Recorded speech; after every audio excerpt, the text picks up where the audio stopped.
Hi friends, Amit life में मेरे YouTube channel पर आप लोगों का स्वागत है। देखिए दोस्तों, आज की सेशन में हम लोग करने वाले फ्रेंड्स भारतीय राज्य व्यवस्था एवं शासन पॉलिटी का दोस्तों घटना चक्र का प्रभावलोकन क्वेश्चन। दोस्तों ये दोस्तों सेशन आपके बीपीएससी शिक्षक भर्ती 4.0, 5.0 और विभिन्न परीक्षा जहाँ जहाँ आपका दोस्तों पॉलिटी पूछा जाता है दोस्तों, उन सारे एग्जाम के दोस्तों यह रामबाण है दोस्तों आपके लिए।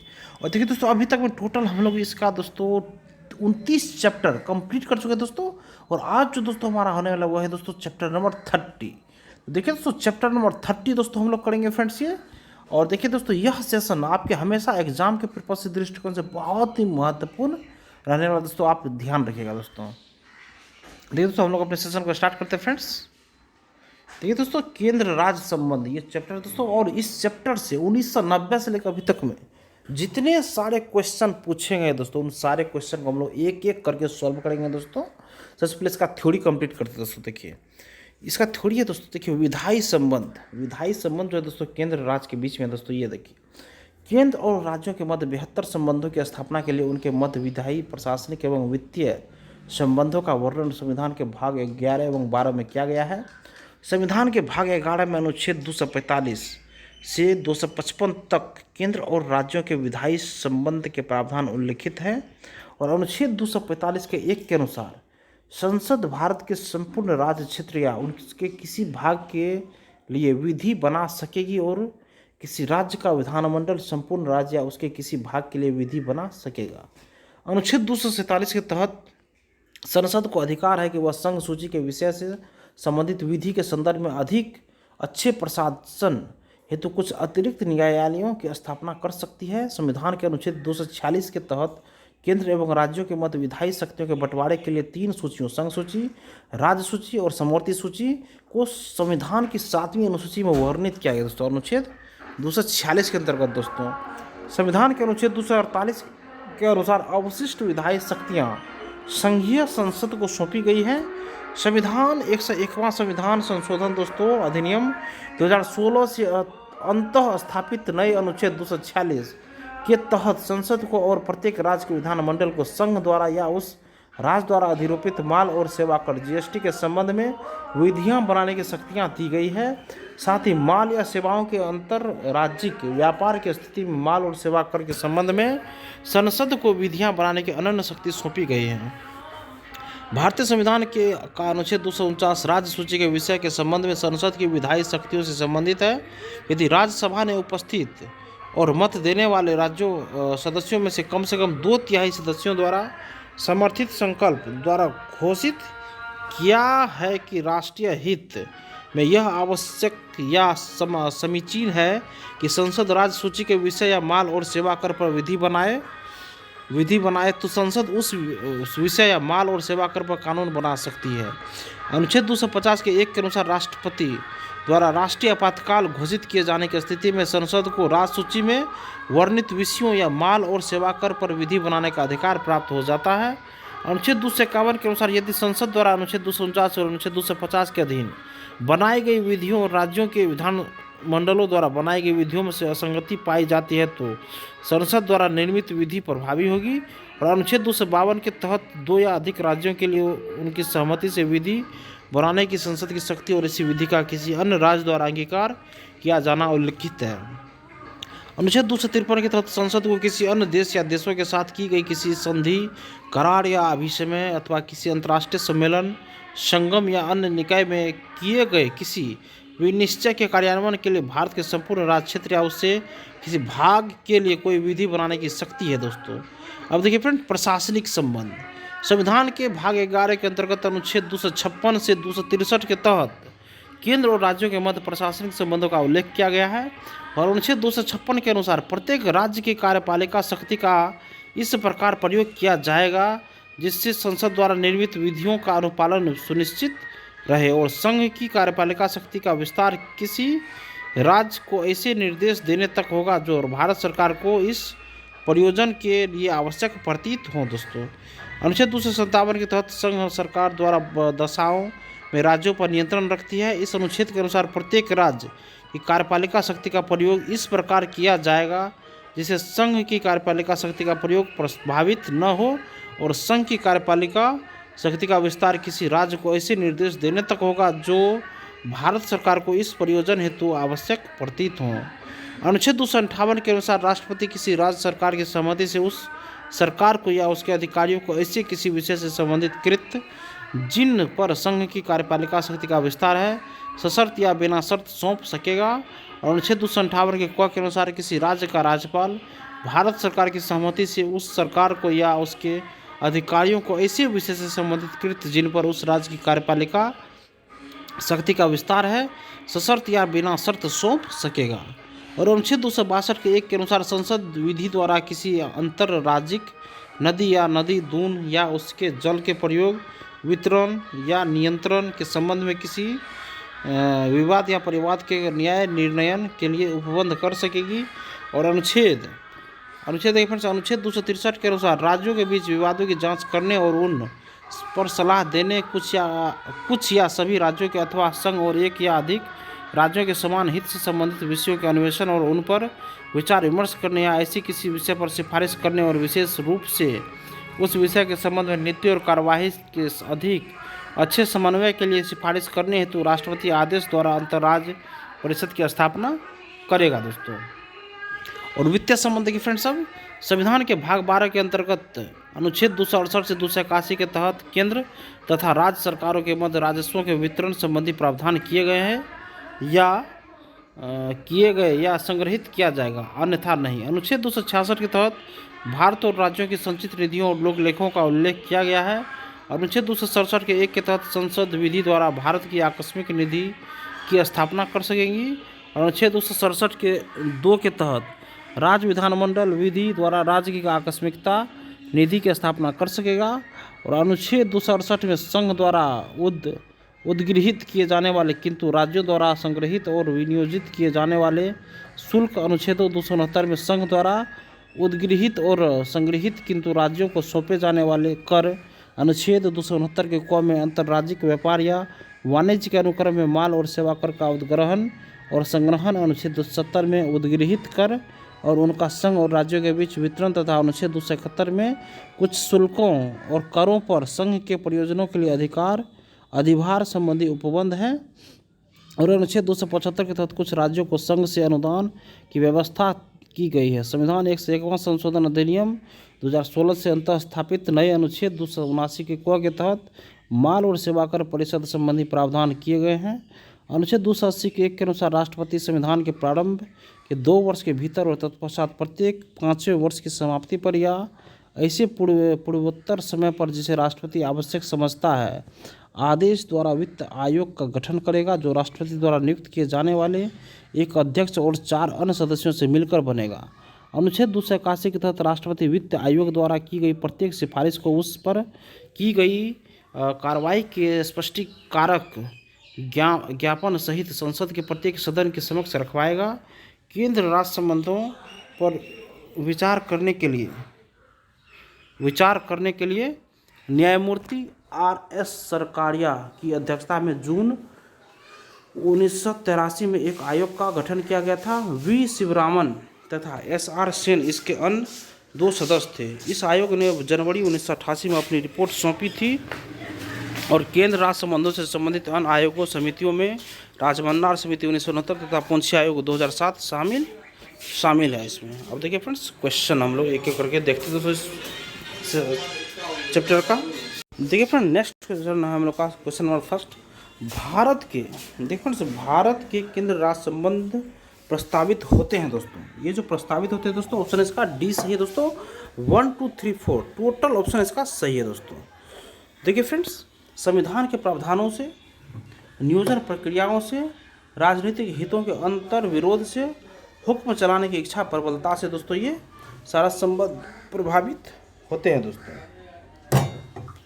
सॉल्यूशन देखो फ्रेंड्स इसका एक बार सॉल्यूशन है केंद्र और राज्यों के मध्य बेहतर संबंध स्थापना के लिए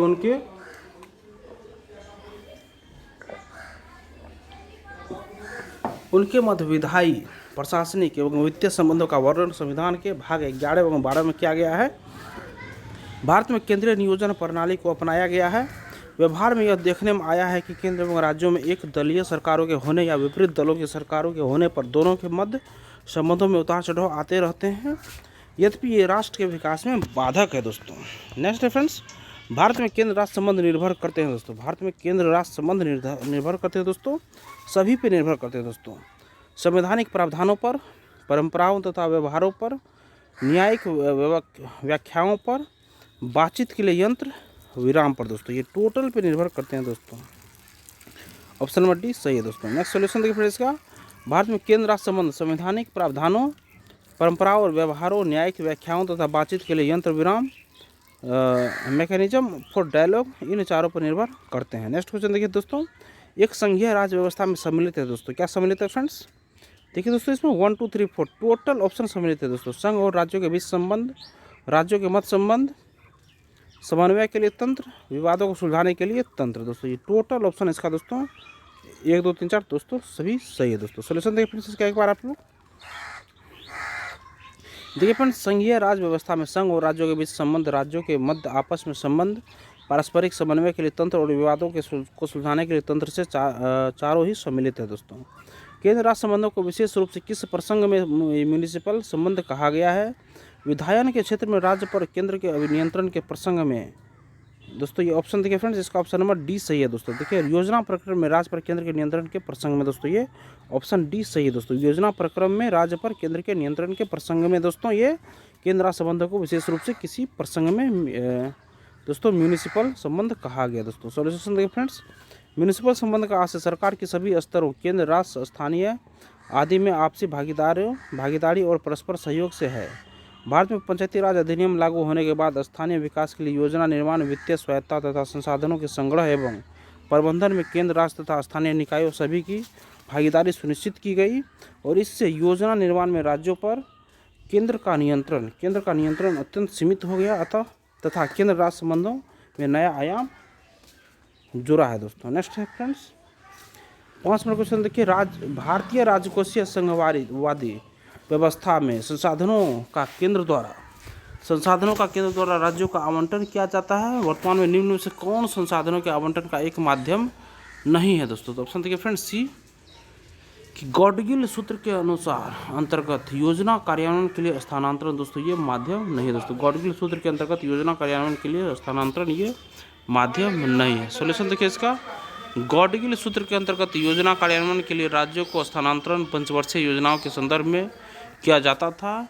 योजना आयोग तथा पंचवर्षीय योजना के समाप्त होने के साथ ही गॉडगिल सूत्र आधारित अनुदान भी अब राज्यों को संसाधनों के आवंटन का माध्यम नहीं है। नेक्स्ट क्वेश्चन है, भारतीय संविधान के किस भाग में केंद्र राज्य विधायी संबंध दिए गए हैं? तो भाग 11 में ये केंद्र राज्य संबंध दिए गए, भाग 11 में। देखिए सोल्यूशन इसका है कि भारतीय संविधान के भाग 11 के अध्याय 1 में केंद्र राज्य के विधायी संबंध अनुच्छेद 245 से 255 के माध्यम से निरूपित किए गए हैं और साथ ही विभिन्न विधायी विषयों को संविधान की 7वीं अनुसूची की 3 सूचियों, संघ सूची, राज्य सूची, समवर्ती सूची में विभाजित किया गया है। और संघ सूची में अंतिम प्रविष्टि का संख्या 97 है, लेकिन प्रविष्टि 2 के क में 42वें संविधान संशोधन से 92 क 6ठे संशोधन से और 92 ख 46वें संशोधन से को जोड़ा गया तथा प्रविष्टि 33 7वें संशोधन से 92 के 101वें संशोधन से का लोप कर दिया गया है, जिससे इस सूची में प्रविष्टियों की कुल संख्या 98 है और राज्य सूची में अंतिम प्रविष्टि का संख्यांक 66 है, लेकिन 7वें संशोधन द्वारा प्रविष्टि 36, 42वें संशोधन द्वारा प्रविष्टि 11, 19, 20 और 29 तथा 101 में संशोधन द्वारा प्रविष्टि 52 एवं 55 का लोप किया गया, जिससे इसमें प्रविष्टियों की कुल संख्या अब 59 होगी दोस्तों। संघ सूची में 98, समवर्ती सूची राज्य सूची में 59 और समवर्ती सूची में 52 ये हो गई है दोस्तों। जैसे कि केंद्र तथा राज्यों के मध्य शक्तियों के वितरण के लिए भारत का संविधान 3 सूचियों को प्रस्तुत करता है। केंद्र तथा राज्यों के मध्य शक्तियों के वितरण के लिए भारत का संविधान 3 सूचियों को प्रस्तुत करता है।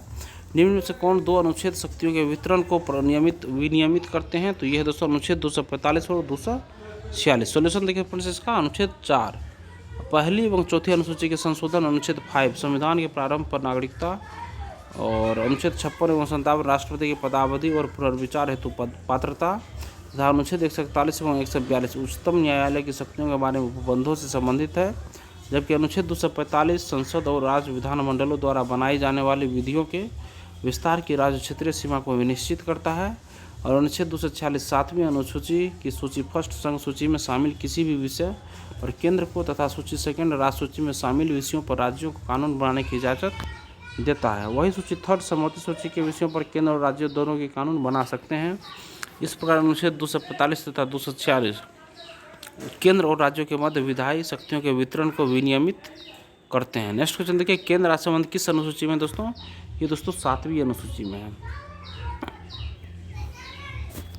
नेक्स्ट देखिए, संविधान के अनुच्छेद 246 के तहत केंद्र एवं राज्यों के मध्य विधायी शक्तियों के बंटवारे के लिए 3 सूचियों संघ सूची, राज्य सूची एवं समवर्ती सूची की व्यवस्था है, जिन्हें संविधान की 7वीं अनुसूची में वर्णित किया गया है।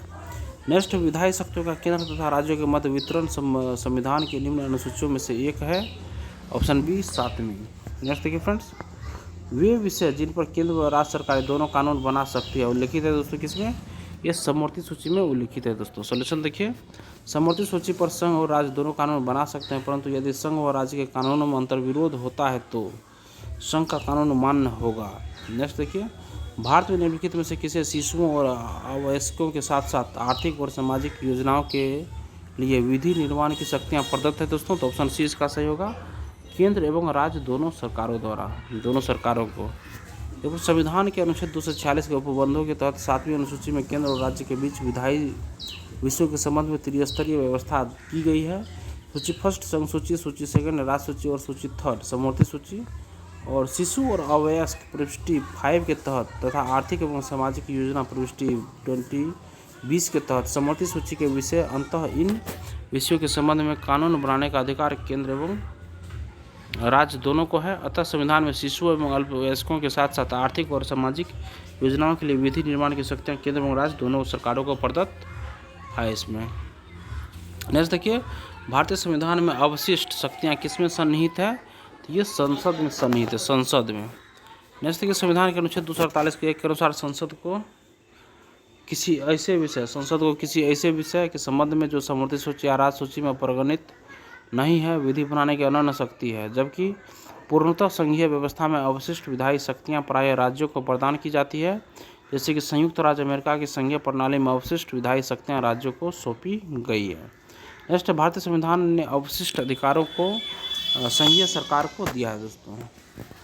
नेक्स्ट फ्रेंड्स देखिए, भारतीय संविधान का अनुच्छेद 249 संबंधित है दोस्तों, ये राज्य सूची के विषय के संबंध में संसद की विधायी शक्तियों से संबंधित है दोस्तों। सॉल्यूशन देखिए, भारतीय संविधान का अनुच्छेद 249 राज्य सूची के विषय के संबंध में संसद की विधायी शक्तियों से संबंधित है। इस अनुच्छेद के खंड 1 के अनुसार यदि राज्यसभा ने उपस्थित और मत देने वाले सदस्यों में से कम 2/3 सदस्यों द्वारा समर्थित संकल्प से यह घोषित किया कि राष्ट्रीय हित में यह आवश्यक है और समुचित है कि संसद राज्य सूची के ऐसे विषय या माल और सेवा कर के संबंध में जो उस संकल्प में विनिर्दिष्ट है विधि बनाए, तो संसद उस विषय के संबंध में भारत के संपूर्ण राज्य क्षेत्र या उसके किसी भाग के लिए विधि बना सकती है। नेक्स्ट है, अनुच्छेद 249 के खंड 1 के अंतर्गत पारित प्रस्ताव निम्नलिखित में से किससे अधिक समय के लिए प्रवृत्त नहीं रहेगा? तो यह 1 वर्ष से अधिक के लिए प्रवृत्त नहीं रहेगा। सॉल्यूशन देखिए, अनुच्छेद 249 के खंड 2 के अनुसार खंड 1 के अंतर्गत पारित प्रस्ताव 1 वर्ष से अधिक समय के लिए प्रवृत्त नहीं रहेगा, परंतु यदि और जितनी बार किसी ऐसे संकल्प को बनाए रखने का अनुमोदन करने का संकल्प खंड 1 में उपबंधित रीति से पारित हो जाता है तो और उतनी बार ऐसा संकल्प उस तारीख से जिसको वह इस खंड के अधीन अन्यथा प्रवृत्त नहीं रहता है 1 वर्ष की और अवधि तक प्रवृत्त रहेगा।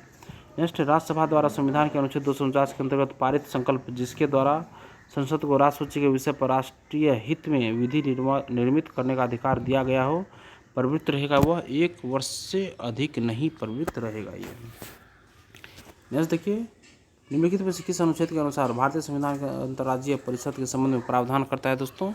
ये अनुच्छेद 263 के अनुसार। सॉल्यूशन देखिए, अनुच्छेद 263 केंद्र और राज्यों के बीच समन्वय स्थापित करने के लिए राष्ट्रपति को एक अंतर्राज्यीय परिषद की स्थापना करने की शक्ति प्रदान करता है।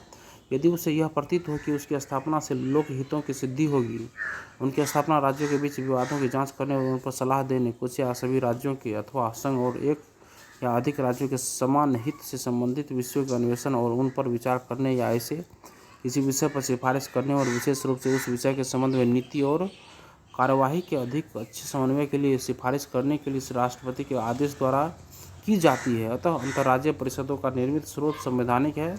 संविधान में उल्लिखित प्रावधानों के तहत इसकी स्थापना होती है। नेक्स्ट देखिए, एक अंतर्राज्यीय परिषद की स्थापना की जा सकती है दोस्तों ये राष्ट्रपति के द्वारा। एक अंतर्राज्यीय परिषद की स्थापना की जा सकती है दोस्तों ये राष्ट्रपति के द्वारा अंतर्राज्यीय परिषद की स्थापना की जा सकती है। नेक्स्ट देखिए फ्रेंड्स, अंतर्राज्यीय परिषदों का निर्माण स्रोत है दोस्तों, क्या है दोस्तों ये संवैधानिक स्रोत है। नेक्स्ट देखिए फ्रेंड्स, निम्नलिखित में से कौन अंतर्राज्यीय परिषद गठन करने के अधिकृत है दोस्तों, तो ये राष्ट्रपति है। और नेक्स्ट है, भारत में राज्यों के बीच सहयोग और समन्वय प्राप्त करने के लिए निम्नलिखित संस्थाओं में कौन सी संविधानेतर और विधितर संस्थाएं दोस्तों, तो ऑप्शन इसका देखिए फ्रेंड्स ये सही है, 1 और 2। राष्ट्रीय विकास परिषद और राज्यपाल सम्मेलन, ये दोस्तों संविधानेतर और विधितर संस्थाएं हैं। राष्ट्रीय विकास परिषद और राज्यपाल सम्मेलन, ये दोनों।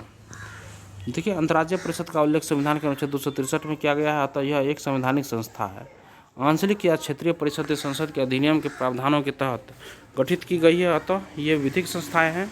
जबकि राष्ट्रीय विकास परिषद एवं राज्यपाल सम्मेलन संविधानेतर और विधिक संस्थाएं। देखिए, आंचलिक या क्षेत्रीय परिषदें संसद के अधिनियम के प्रावधानों के तहत गठित की गई है। अतः ये विधिक संस्थाएं हैं। नेक्स्ट क्वेश्चन देखिए, क्षेत्रीय परिषदों का सृजन हुआ है। क्षेत्रीय परिषदों का सृजन हुआ है, इसका ऑप्शन सही है दोस्तों, ऑप्शन नंबर बी, संसदीय कानून द्वारा। संसदीय कानून द्वारा दोस्तों ये संसदीय मतलब क्षेत्रीय परिषद का सृजन हुआ है। ऑप्शन देखिए फ्रेंड्स, इसका सोल्यूशन 1956 के संसद के अधिनियम के माध्यम में 5 क्षेत्रीय परिषदों उत्तर दक्षिण केंद्रीय, पूर्वी पश्चिमी का गठन किया गया। वर्ष 1971 में पूर्वोत्तर के राज्यों के लिए पूर्वोत्तर परिषद का गठन उत्तर पूर्वी परिषद अधिनियम 1972 के तहत किया गया। गृह मंत्री प्रत्येक क्षेत्रीय परिषद का अध्यक्ष होता है दोस्तों। गृह मंत्री प्रत्येक क्षेत्रीय परिषद का अध्यक्ष होता है। देखिए फ्रेंड्स, वर्ष इसका ऑप्शन नंबर देखिए फ्रेंड्स, देखिए क्षेत्रीय परिषदों का सृजन हुआ है संसदीय कानून द्वारा दोस्तों, ये इसका सृजन हुआ है केंद्रीय संसदीय कानून द्वारा। 1956 के संसद के अधिनियम के माध्यम में 5 क्षेत्रीय परिषदों उत्तर दक्षिण केंद्रीय पूर्वी और पश्चिमी का गठन किया गया। वर्ष 1971 में पूर्वोत्तर के राज्यों के लिए पूर्वोत्तर परिषद का गठन उत्तर पूर्वी परिषद अधिनियम 1972 के तहत किया गया। गृह मंत्री प्रत्येक क्षेत्रीय परिषद का अध्यक्ष होता है दोस्तों। नेक्स्ट देखिए फ्रेंड्स, निम्नलिखित में से कौन सा एक क्षेत्रीय परिषद का लक्षण नहीं है दोस्तों, तो ऑप्शन नंबर ए देखिए फ्रेंड्स, ये लक्षण नहीं है, यह एक संवैधानिक संस्था है, ये लक्षण नहीं है दोस्तों। 5 क्षेत्रीय परिषदों की स्थापना राज्यों के पुनर्गठन अधिनियम 1956 के अंतर्गत की गई है। यद्यपि चंडीगढ़ राज्य नहीं है, फिर भी एक क्षेत्रीय परिषद में शामिल किया गया दोस्तों, और यह एक परामर्शदात्री संस्था है दोस्तों। देखिए, एक क्षेत्रीय परिषद एक सांविधिक स्टैट्यूटरी निकाय है, न कि संवैधानिक संस्था। 5 क्षेत्रीय परिषदों का गठन राज्यों के बीच अंतर्राज्य सहयोग और समन्वय बढ़ाने के लिए राज्य पुनर्गठन अधिनियम 1956 के तहत किया गया था, और चंडीगढ़ राज्य न होते हुए उत्तरी क्षेत्रीय परिषद में शामिल है। इसके अतिरिक्त दिल्ली, दादरा और नगर हवेली तथा दमन और द्वीप तथा पुडुचेरी संघ राज्य क्षेत्र संघ होते हुए भी क्षेत्रीय परिषद में शामिल किए गए हैं। इन क्षेत्रीय परिषदों का कार्य विभिन्न क्षेत्रों में आपसी हित के मामलों पर चर्चा तथा सिफारिशें करना है। यह एक परामर्शदात्री संस्था है दोस्तों। नेक्स्ट देखिए, भारत में क्षेत्रीय परिषदों के संदर्भ में निम्न में से कौन से कथन सही है दोस्तों, ऑप्शन इसका सी सही होगा दोस्तों, दोनों ऑप्शन सही है दोस्तों। देखिए फ्रेंड्स, परिषदें भारतीय संघ व्यवस्था के उपसंघीय सूत्र के रूप में कार्य करती है। सेकेंड है, परिषदें भारतीय संघ व्यवस्था में राज्यों के मध्य सहयोग एवं एकीकरण का मार्ग प्रशस्त करती है। ऑप्शन देखिए फ्रेंड्स, ऑप्शन इसका 1 और 2 दोनों सही है दोस्तों। नेक्स्ट देखिए फ्रेंड्स, क्षेत्रीय परिषदें भारतीय संघ व्यवस्था के उपसंघीय सूत्र के रूप में कार्य करती है। ये एक बेहतर मंच प्रदान करती है जहाँ पर केंद्र एवं राज्यों के बीच तथा राज्यों के बीच पारस्परिक अमान्यताओं को स्वतंत्र एवं निष्पक्ष विचार विमर्श तथा परामर्शों के माध्यम से सुलझाया जा सकता है। यह आर्थिक, राजनीतिक एवं सांस्कृतिक रूप से एक दूसरे से जुड़े राज्यों के लिए सहयोगात्मक प्रयास के क्षेत्रीय मंच है। यह राष्ट्रीय परिप्रेक्ष्य को ध्यान में रखते हुए क्षेत्रीय पहलुओं को शामिल कर विशिष्ट मामलों पर ध्यान केंद्रित करने के लिए सक्षम है। इस प्रकार ये क्षेत्रीय परिषदें भारतीय संघ व्यवस्था में राज्यों के मध्य सहयोग एवं एकीकरण का मार्ग प्रशस्त करती है। नेक्स्ट क्वेश्चन फ्रेंड्स, झारखंड क्षेत्र स्वायत्तता परिषद का गठन कब हुआ था, तो ये 8 अगस्त 1995 को। झारखंड क्षेत्र स्वायत्त परिषद का गठन कब हुआ था, ये 8 अगस्त 1995 को हुआ था। 8 अगस्त 1995 को हुआ था। सोल्यूशन देखिए फ्रेंड्स, इसका झारखंड क्षेत्र स्वायत्त परिषद झारखंड एरिया ऑटोनोमस काउंसिल का गठन 8 अगस्त 1995 को संथाल परगना और छोटा नागपुर क्षेत्र के 18 जिलों को शामिल करते हुए किया गया था तथा शिबू सोरेन इस परिषद के अध्यक्ष नामित किए गए थे। नेक्स्ट फ्रेंड्स, निम्न में से कौन सा एक सही सुमेलित नहीं है दोस्तों? निम्नलिखित में से कौन सा एक सही सुमेलित नहीं है दोस्तों? कौन सा सही सुमेलित नहीं है? सी देखिए फ्रेंड्स, नदी बॉर्डर्स एक्ट 1970 ये सही सुमेलित नहीं है। और अंतर्राज्यीय पानी के झगड़ों में केंद्रीय संसद के अधिनिर्णय की शक्ति भारतीय संविधान का अनुच्छेद 262 सही है। अंतर्राज्यीय जल विवाद अधिनियम 1956 सही है। राष्ट्रीय जल नीति 1987 ये भी सही है। सोल्यूशन देखिए, नदी बोट्स एक्ट 1970 में नहीं बल्कि 1956 में लागू हुआ था। अन्य सभी विकल्प सही सुमेलित हैं। नेक्स्ट, सरकारी आयोग निम्नलिखित संबंधों से किसकी समीक्षा हेतु स्थापित किया गया था? सरकारी आयोग ये केंद्र एवं राज्यों के मध्य संबंध से संबंधित थे दोस्तों। सोल्यूशन देखिए, केंद्र राज्य संबंधों पर विचार करने तथा उसको सुदृढ़ करने हेतु सुझाव देने के लिए न्यायमूर्ति R.S. सरकारिया की अध्यक्षता में जून 1983 में एक आयोग गठन किया गया था। B. शिवरामन तथा S.R. सेन इसके अन्य 2 सदस्य थे। आयोग ने जनवरी 1988 में अपनी रिपोर्ट सौंपी। लगभग 1600 पृष्ठों की इस रिपोर्ट में आयोग द्वारा 19 अध्यायों के तहत कुल 247 अनुशंसाएं की गई थी। नेक्स्ट है, निम्नलिखित में से कौन सरकारी आयोग का सदस्य था दोस्तों? तो डॉक्टर S.R. सेन ये सरकारी आयोग का सदस्य था। देखिए, नेक्स्ट, निम्न में से किस वर्ष सरकारी आयोग जिसे केंद्र राज्य संबंधों में परिवर्तन की संस्तुति का अधिकार दिया गया था ने अपना प्रतिवेदन जमा किया था? ये ऑप्शन इसका ई सही होगा। देखिए फ्रेंड्स, सरकारी आयोग जिसे केंद्र राज्य संबंधों में परिवर्तन की संस्तुति का आधार दिया गया था, इन्हें अपना प्रतिवेदन जमा किया था। कब प्रतिवेदन जमा किया था फ्रेंड्स? देखिए दोस्तों, इसका ऑप्शन नंबर ई दिया गया है। इसका देखिए फ्रेंड्स, बिहार लोक सेवा आयोग द्वारा इसका विकल्प डी दिया गया, जो कि सही नहीं है दोस्तों। नेक्स्ट क्वेश्चन देखिए फ्रेंड्स, सरकारी आयोग की सिफारिशों का संबंध है दोस्तों, किससे संबंध है फ्रेंड्स? ये केंद्र और राज्यों के पारस्परिक संबंधों से ये संबंधित है दोस्तों। नेक्स्ट देखिए फ्रेंड्स, नीचे दिए गए 2 कथन है दोस्तों, ये कथन और कारण। ये देखिए फ्रेंड्स, कथन पढ़िए सबसे पहले। अभिकथन, सरकारिया कमीशन की सिफारिश के अनुसार, सरकारिया कमीशन के सिफारिश के अनुसार अनुच्छेद 356 का प्रयोग कम से कम होना चाहिए। और आर है दोस्तों इसका कारण, जिन राजनीतिक दलों ने केंद्र में सरकार बनाई उन्होंने अनुच्छेद 356 का दुरुपयोग किया। ये बिल्कुल देखिए दोनों सत्य और सही व्याख्या भी कर रहा है दोस्तों। सॉल्यूशन देखिए फ्रेंड्स, केंद्र राज्य संबंधों पर विचार करने के लिए सरकारी आयोग का गठन 1983 में किया गया था। और सरकारी आयोग ने अपनी सिफारिश में अनुच्छेद 356 को कम से कम प्रयोग में लाने पर बल दिया। कई बार अनुच्छेद 356 का केंद्र में सत्तारूढ़ दलों द्वारा दुरुपयोग हुआ है तथा अनुच्छेद 356 के अंतर्गत राष्ट्रपति शासन की घोषणा अन्य प्रावधानों पर विचार किए बिना जल्दबाजी में कर दी जाती है। इस प्रकार कथन एवं कारण दोनों सही है तथा कारण कथन की सही व्याख्या कर रहा है। नेक्स्ट देखिए, इस आयोग ने अस्थायी अंतर राज्य परिषद, जो अंतर सरकारी परिषद के नाम से जानी जाती है, की स्थापना का समर्थन किया है दोस्तों। तो ये सरकारी आयोग, किस आयोग ने अस्थायी अंतर राज्य परिषद, जो अंतर सरकारी परिषद के नाम से जानी जाती है, की स्थापना का समर्थन किया है दोस्तों? ये सरकारी आयोग समर्थन किया है दोस्तों। सॉल्यूशन देखिए फ्रेंड्स, सरकारी आयोग ने अपनी रिपोर्ट में अस्थायी अंतर्राज्य परिषद की स्थापना की अनुशंसा की थी। देखिए फ्रेंड्स, सरकारी आयोग ने अपनी रिपोर्ट में अस्थायी अंतर्राज्य परिषद की स्थापना की अनुशंसा की थी। इसी के अनुसरण में मई 1990 में संविधान के अनुच्छेद 263 के तहत राष्ट्रपति के आदेश के माध्यम से प्रधानमंत्री की अध्यक्षता में अंतर्राज्य परिषद का गठन किया गया। और नेक्स्ट क्वेश्चन देखिए फ्रेंड्स, निम्नलिखित में से कौन से आयोग समिति की सिफारिश पर भारत में अंतर्राष्ट्रीय परिषद की स्थापना की गई थी? इसका ऑप्शन नंबर डी सही है दोस्तों, सरकारी आयोग। निम्नलिखित में से कौन भारत में संघ राज्य संबंध से संबंधित नहीं है दोस्तों? देखिए, सरकारी आयोग संबंधित है फ्रेंड्स, राजमन्नार भी है और पुंछी आयोग भी है। इंद्रजीत गुप्ता समिति नहीं है दोस्तों। सॉल्यूशन देखिए फ्रेंड्स एक बार, इंद्रजीत गुप्ता समिति का गठन वर्ष 1998 में चुनाव सुधार एवं जनप्रतिनिधि कानून 1951 में संशोधन के लिए सुझाव देने हेतु किया गया था। इस समिति का मुख्य उद्देश्य चुनाव कार्यों में राज्य की ओर से धन उपलब्ध कराए जाने की व्यवहार्यता का विशेष अध्ययन करना और उस पर अपना निष्कर्ष देना था।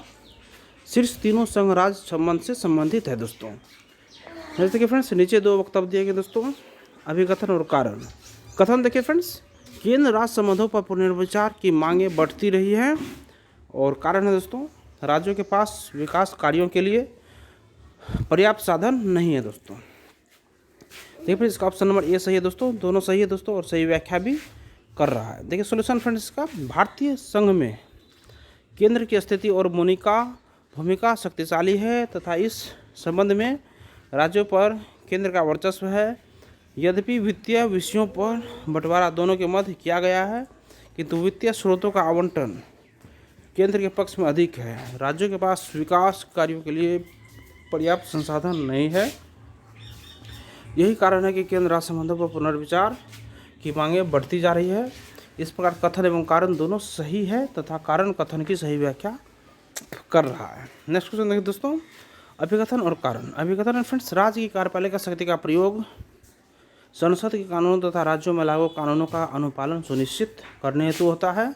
और कारण फ्रेंड्स इसका कारण है कि अपनी कार्यपालिका शक्तियों का प्रयोग करके भारत सरकार राज्यों को आवश्यक निर्देश दे सकती है। तो कौन सा क्वेश्चन ऑप्शन इसमें सही है दोस्तों? तो देखिए फ्रेंड्स इसका ऑप्शन नंबर ये सही है दोस्तों, दोनों सही है और सही व्याख्या भी कर रहा है दोस्तों। देखिए दोस्तों अब हम लोग इसका सॉल्यूशन देखते हैं दोस्तों, कि संविधान का अनुच्छेद 256 स्पष्ट करता है कि प्रत्येक राज्य की कार्यपालिका शक्ति का इस प्रकार प्रयोग किया जाएगा जिससे संसद द्वारा बनाई गई विधियों का और ऐसी विद्यमान विधियों का जो उस राज्य में लागू है अनुपालन सुनिश्चित रहे हैं। और संघ की कार्यपालिका शक्ति का विस्तार किसी राज्य को ऐसे निर्देश देने तक होगा जो भारत सरकार को इस प्रयोजन के लिए आवश्यक प्रतीत हो। अतः स्पष्ट है कि संविधान का अनुच्छेद 256 स्पष्ट करता है कि प्रत्येक राज्य की कार्यपालिका शक्ति का इस प्रकार प्रयोग किया जाएगा जिससे संसद द्वारा बनाई गई विधियों का और ऐसी विद्यमान विधियों का जो उस राज्य में लागू है अनुपालन सुनिश्चित रहे। और संघ की कार्यपालिका शक्ति का विस्तार किसी राज्य को ऐसे निर्देश देने तक होगा जो भारत सरकार को इस प्रयोजन के लिए आवश्यक प्रतीत हो। अतः स्पष्ट है कि कथन और कारण दोनों सही है तथा कारण कथन की सही व्याख्या है। नेक्स्ट क्वेश्चन है, भारत के संविधान के निम्नलिखित अनुच्छेदों में से किसके अनुसार प्रत्येक राज्य की कार्यपालिका शक्ति का इस प्रकार प्रयोग किया जाएगा जिससे संघ की कार्यपालिका शक्ति के प्रयोग में कोई अड़चन न हो तथा उस पर कोई प्रतिकूल प्रभाव न पड़े? तो ऑप्शन नंबर दोस्तों ये है सही इसका, अनुच्छेद 257। देखिए फ्रेंड्स, भारत के संविधान के अनुच्छेद 257 के खंड 1 के अनुसार प्रत्येक राज्य की कार्यपालिका शक्ति का इस प्रकार प्रयोग किया जाएगा जिससे संघ की कार्यपालिका शक्ति के प्रयोग में कोई अड़चन न हो या उस पर कोई प्रतिकूल प्रभाव न पड़े। और संघ की कार्यपालिका शक्ति का विस्तार किसी राज्य को ऐसे निर्देश देने तक होगा जो भारत सरकार को इस प्रयोजन के लिए आवश्यक प्रतीत हो। नेक्स्ट है, भारतीय संविधान का कौन सा भाग केंद्र और राज्यों के मध्य वित्तीय संबंधों का विवरण प्रस्तुत करता है? तो ये ऑप्शन नंबर सी सही है दोस्तों, भाग 12। देखिए फ्रेंड्स, केंद्र और राज्यों के मध्य वित्तीय संबंधों का विवरण संविधान के भाग 12 में प्रस्तुत किया गया है। भारतीय संविधान के प्रश्नगत भाग इस प्रकार है। भाग 10 में दोस्तों अनुसूचित और जनजातीय क्षेत्र। भाग 11 में है संघ एवं राज्यों के बीच विधायी और प्रशासनिक संबंध। और भाग 12 है दोस्तों वित्त संपत्ति समुदाय और वाद। और भाग 13 में है भारत के राज्य क्षेत्र के भीतर व्यापार वाणिज्य एवं समागम।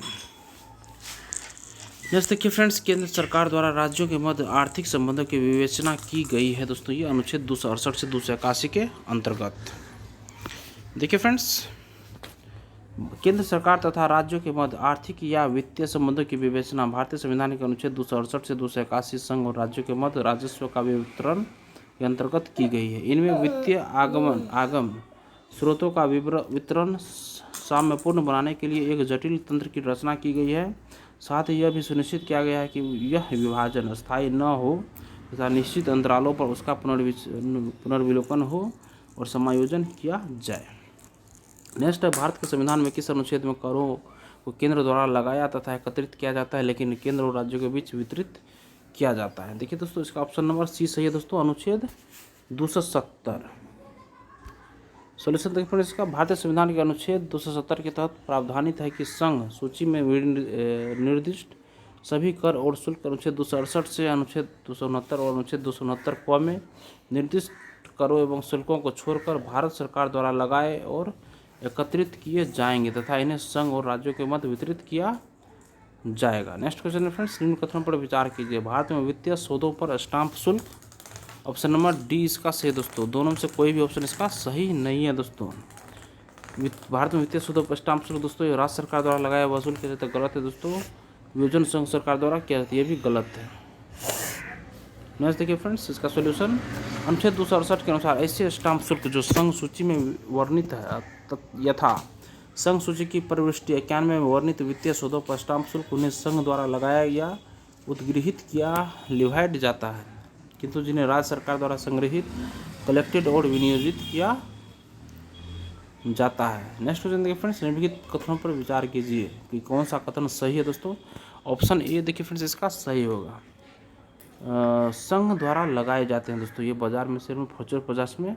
भारत में शेयर बाजार तथा फ्यूचर्स बाजार में लेन देन पर कर संघ द्वारा लगाए जाते हैं दोस्तों। सोल्यूशन देखिए फ्रेंड्स, संविधान की 7वीं अनुसूची में केंद्र एवं राज्यों के मध्य शक्तियों के बंटवारे के बारे में दिया गया है। इसके अंतर्गत 3 सूचियां हैं, संघ सूची, राज्य सूची एवं समवर्ती सूची। प्रश्नानुसार शेयर बाजार तथा फ्यूचर्स बाजार में हुए लेन देन पर कर संघ सूची के अंतर्गत आता है। तदनुसार इसी संविधान के अनुच्छेद 270 के तहत संघ द्वारा लगाया उद्गृहित किया जाता है और इसे संघ द्वारा ही एकत्रित संग्रहित किया जाता है।